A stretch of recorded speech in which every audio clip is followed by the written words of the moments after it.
helping the oysters because there's not really a lot of oysters around now. I think seeing it live instead of having to read it in a book, it's better because you can experience it. We are giving homes to baby oysters. We're sending them to the Delaware Bay where they're going to get stuck in them and they're going to live in them. I am excited to see how this all turns out. I would be proud to know that I helped.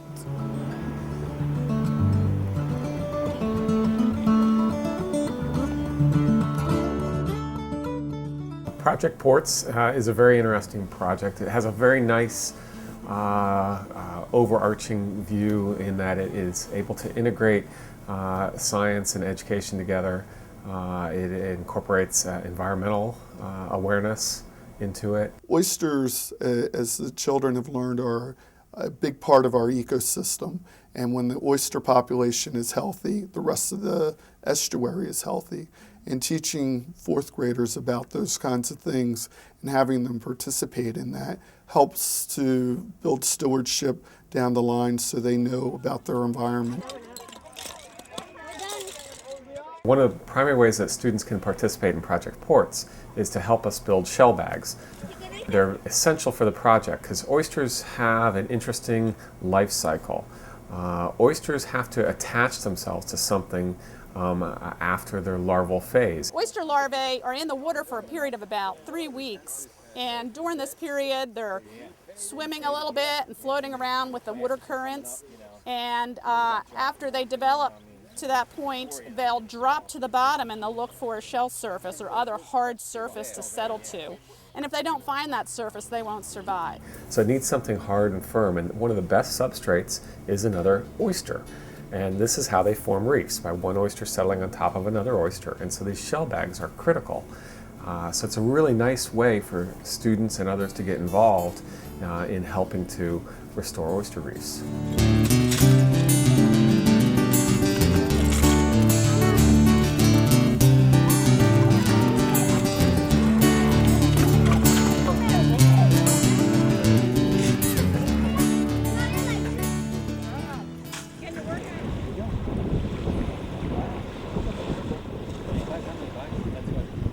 I think we're close to 2,500. Everybody has to count them as you throw.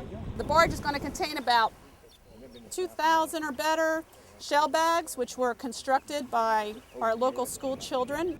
This is the first phase of our deployment, or field portion of the project. And the shell bags will be out here on these intertidal sand flats for about 45 days. In August we'll come back, we'll pick everything up, and it will all get moved out.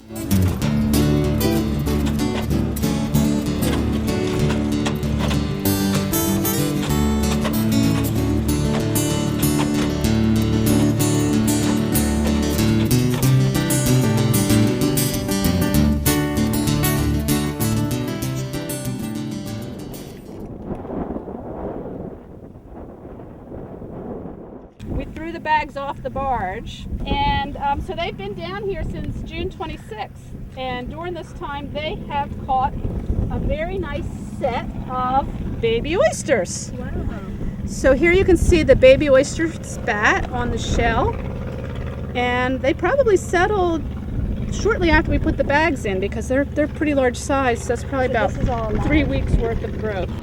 The millions of spat that are attached to these things, it's just wonderful, and the children really get a sense of ownership or participation. That was what they did a few months before, and now they see how their shells have changed and part of the ecosystem of the Delaware Bay.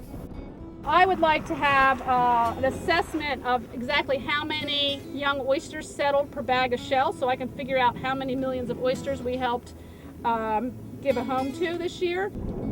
This is going to be an estimate because there's so many of them. Yeah. You can start on this side, that would be easy enough. 20, 23? That's the 1,000? Oh, no. 20.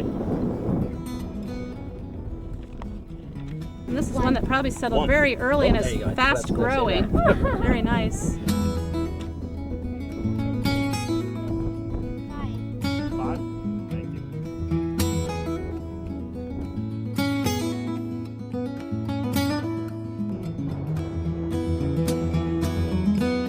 some point during the summer, those bags need to be moved upriver where they have a protected area. So volunteers come out for a couple days during the summer and transport all the bags to waiting boats that'll take them up to up bay. You have to time the tides well, and you get dirty and muddy and everything. It's a lot of fun. We use a bucket brigade and lift up these hundreds of bags that were once 15 pounds and probably 50 or 60 pounds now. Lift them up onto the boats that'll take them up river.